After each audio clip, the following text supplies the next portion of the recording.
ಯಾರು ಅಂದರೆ ಯಾವ ಜಾತಿಯವರಲ್ಲ, ಯಾವ ಧರ್ಮದವರಲ್ಲ, ಯಾವ ಪಕ್ಷದವರಲ್ಲ, ನಮ್ಮ ಯಾವ ಮಾತೃಭಾಷೆ ಅಲ್ಲ. ನಮ್ಮ ಮೂಲ ಶತ್ರು ಅಸಮಾನತೆ ಮತ್ತು ಅನ್ಯಾಯದಲ್ಲಿ ಕೂಡಿರೋ ವ್ಯವಸ್ಥೆ. ನಮ್ಮ ಸುರೇಶ್ ಗೌತಮ್ ಅವರು ಹೇಳ್ತಾ ಇದ್ದಾರೆ, ಯಾರು ನಮ್ಮ ಶತ್ರು? ನಮ್ಮ ಶತ್ರು is the system of inequality in injustice. ಆ ಅಸಮಾನತೆ ಮತ್ತು ಅನ್ಯಾಯದ ವ್ಯವಸ್ಥೆನ ಪ್ರಶ್ನೆ ಮಾಡಿದ್ರೆ ನಾವು ಅದನ್ನು ಸರಿಪಡಿಸೋದು ನಮ್ಮ ಗುರಿ. ಅದನ್ನು ಹೇಗೆ ಪವರ್ ಸ್ಟ್ರಕ್ಚರ್ಗಳನ್ನ ಫೈಟ್ ಮಾಡಬೇಕು. ಎಲ್ಲ ನಿಂತಿರೋದು ಪವರ್ ಸ್ಟ್ರಕ್ಚರ್. ಜಾತಿ, ಲಿಂಗ, ವರ್ಗ, ಭಾಷೆ, ಉದ್ಯೋಗ, ಸಾಂಸ್ಕೃತಿಕ, ಶಿಕ್ಷಣ, ಆರೋಗ್ಯ, ಕ್ರೀಡೆ, ಭೌಗೋಳಿಕ, ಎಲ್ಲ ಪವರ್ ಸ್ಟ್ರಕ್ಚರ್. ಇದನ್ನು ಸರಿಪಡಿಸ್ಬೇಕಂದ್ರೆ ಹೇಗೆ? ತಳಮಟ್ಟದಿಂದ ಏರಿಸೋದು, ಮೇಲಿಂದ ಇಳಿಸೋದು, ಸಮಾಜ ಕಂಡು. ಫಾರ್ ಎಕ್ಸಾಂಪಲ್, ನಿಮಗೆ ಆರ್ಥಿಕ ಶಕ್ತಿ ರಚನೆ ನೋಡಿ. 1% ಉಳ್ಳವರ ಹತ್ರ 40-50% ದುಡ್ಡಿದೆ. ಬಡ 50% ಅಂತ ಕೇವಲ 5-10% ದುಡ್ಡಿದೆ. ಹೆಂಗೆ ಸರಿಪಡಿಸೋದು? 1% ಪ್ರಗತಿಪರವಾಗಿ ತೆರಿಗೆ ಹಾಕಿ ಇಳಿಸಿ 50% ಅವ್ರನ್ನ ಶ್ರೀಮಂತ ಕಳಿಸೋದು. ಸೊ ಈ ರೀತಿ ಕಟ್ಟಿದ್ರೆ ನಾವು ಸಮಾಜ ಮಾಡೋದು. ಸೊ ಆ ರೀತಿ ಪವರ್ ಸ್ಟ್ರಕ್ಚರ್ಗಳನ್ನ ಫೈಟ್ ಮಾಡೋದು.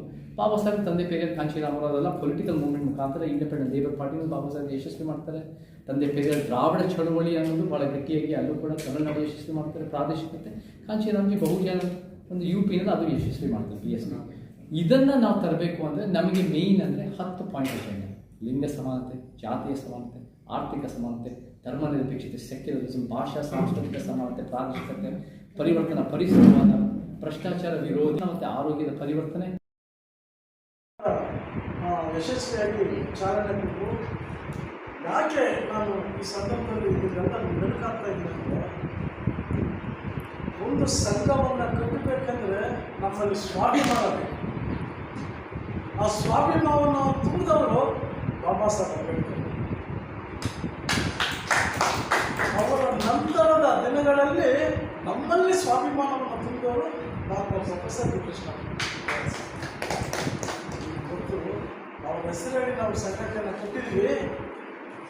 ಅವರ ಗುರಿ ಏನಾಗಿತ್ತು ಅಂದರೆ, ಈ ಶೋಷಿತ ನಾವು ದೇಶವನ್ನು ಆಳುವಂಥವರಾಗಬೇಕು, ಅಧಿಕಾರವನ್ನು ಹಿಡಿಯುವಂಥವರಾಗಬೇಕು, ಸಮಾಜ ನಿರ್ಮಾಣ ಮಾಡುವವರಾಗಿರಬೇಕು. ಈ ಶೋಷಿತರಲ್ಲಿ ಶಿಕ್ಷಣದ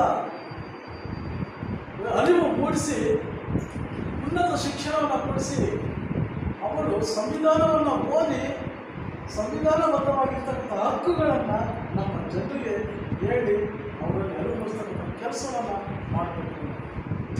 ಆ ಗುರಿ ಮತ್ತು ಆ ಉದ್ದೇಶಗಳನ್ನು ಇಟ್ಕೊಂಡು ಇವತ್ತು ನಾವು ಈ ಕೋಟೆಯ ನಾಡು ಚಿತ್ರದುರ್ಗದಲ್ಲಿ ಸಭೆ ಸೇರಿಕೊಂಡಿದ್ದೇವೆ. ಈ ಸಭೆಗೆ ಸಾಕು, ನಮಗೆ 1000 ಜನ ಬಂದು ಸಭೆ ಮಾಡಬೇಕಾಗಿಲ್ಲ. ನಿಮ್ಮಾಗೆ ಬಂದಿರತಕ್ಕಂಥ ಒಂದು 25-30 ಜನ, ಇವತ್ತು 30 ಜನ ಈ ಸಭೆಯಲ್ಲಿ ಇರ್ತಾರೆ. ಇಷ್ಟೇ ಸಾಕು. ಈ ಸಭೆ ನಮಗೆ ಯಶಸ್ವಿ ಆಯಿತು ಅಂತ ನಾನು ಅನ್ಕೊಳ್ತೀನಿ. ಯಾಕೆಂದರೆ ಇವತ್ತು ಮಂಜಪ್ಪವರು ಮಂಗಳೂರು ಹೋಗಬೇಕಾಗಿತ್ತು. ಸಂಘಟನೆಯ ಕಮಿಟ್ಮೆಂಟ್, ಆ ಬದ್ಧತೆ ಇರೋದ್ರಿಂದ ಅವರು ಇಲ್ಲಿ ಇದ್ದಾರೆ. ಆದರೆ ನಮ್ಮ ಮೇಡಮ್ ಅವರಿಗೆ ಭಾನುವಾರ ಒಂದು ದಿವಸ ರಜೆ ಸಿಗುತ್ತೆ, ಎಲ್ಲ ಟೀಚರ್ಸ್. ಆದರೂ ಆ ಒಂದು ದಿನವನ್ನು ಸಂಘಟನೆಗೋಸ್ಕರ ಮೀಸಲಿಟ್ಟು ಬಂದಿದ್ದಾರೆ. ಚಂದ್ರಮ್ಮ, ವಿಶಾಲಕ್ಷ್ಮಿ ಹಾಗೂ ನಮ್ಮ ವಿಜಯಲಕ್ಷ್ಮಿ ಮೇಡಮ್ ನಿಜವಾಗಿಯೂ ಅವರು ಎಲ್ಲ ಸಂಘಟನೆ ಆಗಲಿ ನೇರವಾಗಿ ಧೈರ್ಯವಾಗಿ ಬಂದಿದ್ದಾರೆ.